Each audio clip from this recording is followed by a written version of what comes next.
You guys sent in your hot takes after I made a post asking for them. And honestly, despite the video title, a lot of these are actually pretty good. So in this video, I'm gonna go through a bunch of your hot takes and give my honest opinions on them, whether I think they're W takes, L takes, or overall just mid.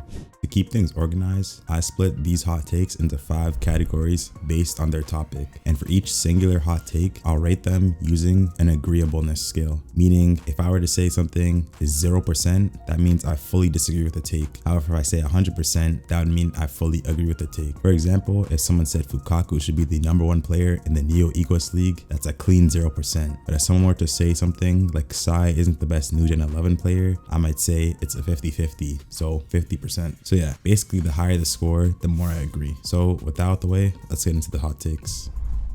Okay, so the first section is about Isagi related takes. And the first take of the video essentially says Isagi isn't the best striker in Blue Lock and him being equal to Rin is just plot armor. Isagi has vision but no physicality, speed, or shot power, and he needs an elite passer to be useful. If I'm being honest, I knew someone was gonna come out with a take kind of like this. It's basically the classic anti-Isagi argument. He's smart, but that's basically all he's got. So is this take completely wrong? Not really, but there's still a whole lot of problems with it. And the first problem with this take is calling it plot armor. Isagi and Rin both ended the NEL with a value of 240 million, and they both earned that. Isagi finished with 4 goals and 4 assists for a total of 8 goal contributions, while Rin had 7 goals and no assists for a total of 7 goal contributions. That means Isagi actually had more goals and assists than Rin. Obviously, you could still say that Rin did better than Isagi because goals are typically worth more than assists, but honestly, that just comes down to your opinion. We also need to talk about the context of both these players. Rin played for PXG, and honestly, the only problems with that team was Rin having to deal with shidou, the alternating lineups, and obviously that leading to reduced minutes. But Isagi played for Munchen, a team where the entire original squad refused to pass him, and even had players like Yukimiya actively griefing him. Isagi was basically being sabotaged mid-game, but despite that, he was still able to succeed. He basically only had 3 teammates in the NEL, which was Kurina, Hiori, and Raichi, and despite all that, he still ended up with a better goal assist ratio. Moving on from that, we can also talk about the traits. You say Isagi has no speed, shot power, dribbling, or physicality. So let's break that down. As for shot power, this is honestly fair. Most of Isagi's goals, actually all of Isagi's goals, come from inside the box. He's not able to bang screamers from outside the box like other characters like Barou or even Rin. Isagi's speed, however, it's not top tier,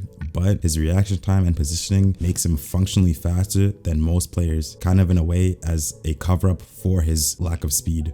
So that doesn't really matter too much. For dribbling, this is honestly something that Isagi gets criticized a lot for, but it's not even as bad as it seems. Surprisingly enough, Isagi actually has more successful dribbles than Kaiser throughout the entire NEL series, and yet you'll never hear anyone complain about Kaiser's dribbling. And lastly, physicality. While Isagi is not at the level, actually nowhere near the level of Barou, it's not as if physicality is a complete weakness, because yeah, when you have players like Rin constantly crashing into you, if you really are a weak player, you're not standing a single chance. And now don't get me wrong, there are definitely moments when Rin kind of let Isagi know that he's his father, but it's not as if it was every single time. Isagi was able to stand his ground. As for the elite passer thing, I don't think I can agree with that either. Out of the 4 goals Isagi scored throughout the NEL, the assists came from 4 different players, which was Kunigami, Kurina, Hiori, and Ness. And only 2 of those players are actually good passers. And even those assists from the elite passers, it weren't necessarily tap-ins for Isagi. Honestly, you could argue that if any other player in Blue Lock was to receive the passes that Isagi got from Hiori and Ness, they wouldn't be able to score off them. I mean, Hiori wasn't even looking at Isagi, he just kicked the ball into an optimal spot. Same with Ness. The pass was never meant for Isagi, but yet Isagi got to both of them. That's a skill, and it's not just luck or reliance on a good passer. So yeah, while there is a little truth in there, I'm giving this take a 20% on the agreeableness scale.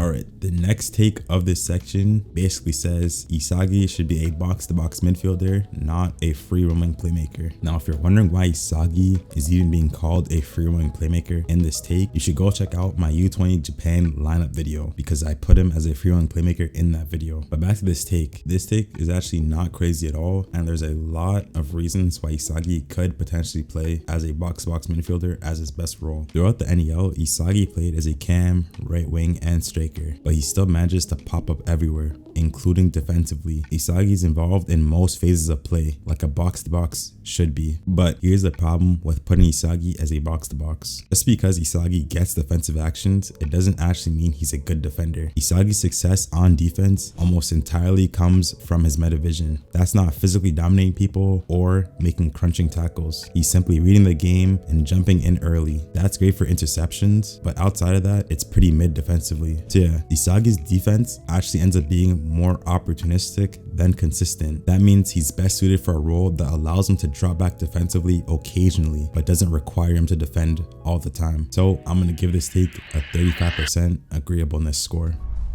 Okay, so that's it for section 1. We can now move on to our second section, which is going to be tackling overrated and underrated character takes. So the first take of this section essentially says that Yuki Niko is generally the best defender in Bullock. Aiku is overrated and Don Lorenzo is more of a midfielder who only man marks. And honestly, I actually really like this take. All the top defenders in Bullock play for Ubers. So the Ubers versus Bastard Munchen match is the best sample. And in that game, Aryuu, he only had 1 interception. Aiku basically had no defensive actions except for picking up loose balls. Lorenzo, he basically only did man marking on Kaiser, and because of that, his defensive actions weren't that high either. Niko, on the other hand, had 3 total clean and successful tackles, which is more than anyone we've seen in the entire series in a single match. But yeah, despite Niko outperforming basically all the other defenders on the Ubers team, his value actually didn't rise that much, which is a bit weird. As for the reason why Niko never really gets a massive increase in his salary when compared to players like Aiku and Aryuu, who he arguably played better than, at least in the match we've seen, I'm not too sure. The most likely possibility is that he's a short center back. I mean, honestly, you don't really see short center backs in this sport anymore, as it's kind of become a requirement to be a tall center back. But if we were to ignore the value and just go off of feet, it's absolutely completely fair to say that Niko clears all the other Bullock defenders. So I'm going to give this take an 80% on the agreeableness score.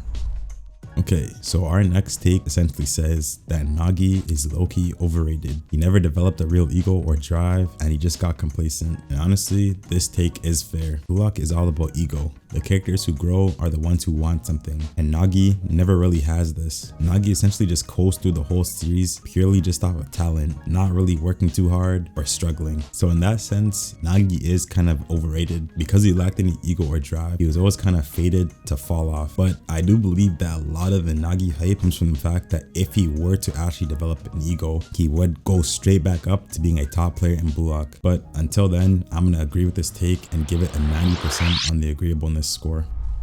Alright, so that concludes section 2, and moving on to our next section, which is section 3. Over here, it's all going to be about direct player comparisons. And so the first take of this section is going to say Kaiser is better than Rin, who is better than Isagi as strikers, and then Kaiser is better than Isagi, who is better than Rin as players in general. And honestly, this is a take I can mostly get behind. As strikers, I agree that Kaiser, Rin, Isagi is a good order, as Kaiser is basically the most complete striker of the 3. Rin has the goals to back up the push for him to be a top striker, and then lastly, Isagi had to prove himself just to be seen as a striker in the first place. As to the looking through the players in general lens, I am gonna have to disagree a little bit here. I think that Rin and Isagi are tied. In my opinion, Rin's best position is actually as a winger, and for Isagi, he's best as either a cam or a second striker, and with these two playing those positions, I think they're equal to each other. But besides that, it is also worth noting that Isagi did actually kind of outperform Kaiser in basically every game in the NEL. And honestly, I don't have much of a defense for Kaiser for his performances during this series. However, I will say that for the last game versus PXG, Kaiser himself did say he lost to Isagi, but the reason behind it wasn't because of a skill issue. It's not as if Isagi is directly the better player than Kaiser, which is the reason why he lost. It's simply that Kaiser pretty much wasn't locked in while Isagi was, and that's why he lost him. So yeah, in terms of raw ability, Kaiser is still better than the other two. So because of that, I'm gonna go 70% on the agreeableness score.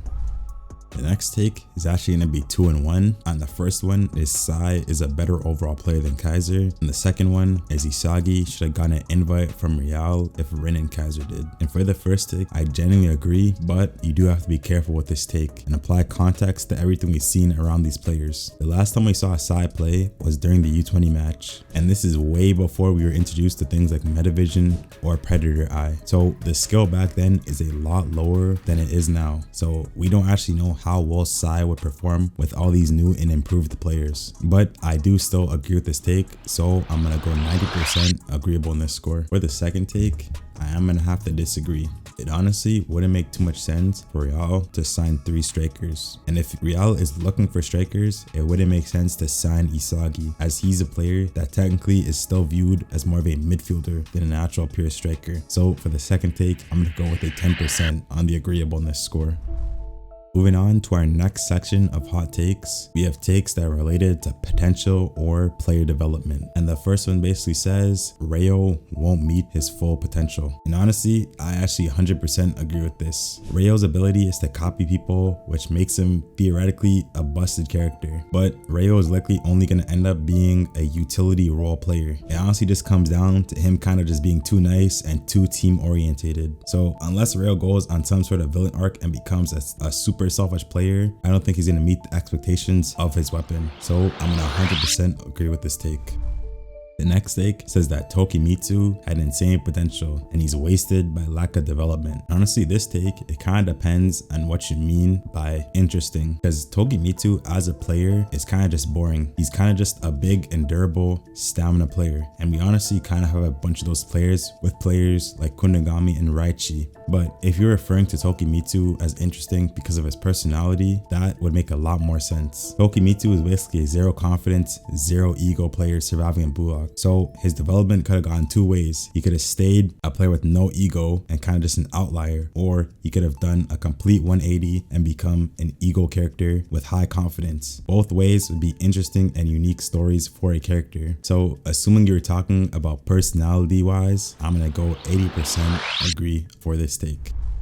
Now we can move on to our last section of hot takes, which is kind of just general purpose, player specific takes. And so for the first take, it says that Yukimiya should have gone to Barca. All he did at Bastard Munchen was zigzag dribble and get Predator Eye that he never uses. Honestly, this take is fair. Yukimiya was likely to have a way better time at Barca than he did at Bastard Munchen. However, I will say though that based off the trash and useless description of the different environments that Ego gave us, it honestly did make sense for Yukimiya to go to Bastard Munchen. Yukimiya tends to be a more logical person, as he's the one always kind of questioning Ego after he makes a decision, and his dribbling style is a lot more structured than someone like Bachira who's more wild. So I can back Yukimiya up on his Bastard Munchen selection. However, because of how many top players and heavily ego-driven players went there, it ended up not working out for him. So I'm gonna have to go 70% agreeableness score for this take, as Yukimiya definitely would have done better at Barca. Our next take says that we need more Sendo development because we don't even know what his weapon is or why he's in the top 23. And honestly, this take is absolutely correct. Sendo was supposed to be a legit professional player before Bullock even started, and yet now he's pretty much a ghost. No clear weapon, no standout skills, just somebody who always randomly ends up clearing the ball off the line despite playing as a cam or a striker. So I'm 100% agree with this take.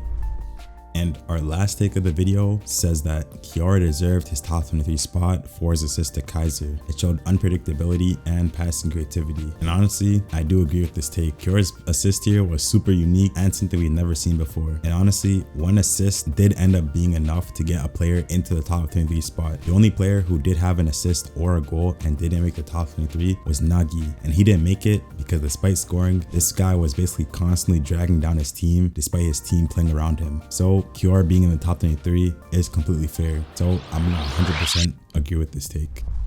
Okay, so that takes us to the end of this hot takes video. Make sure you guys like if you enjoyed this video, and also be sure to subscribe, especially if you want to take part in future videos like this.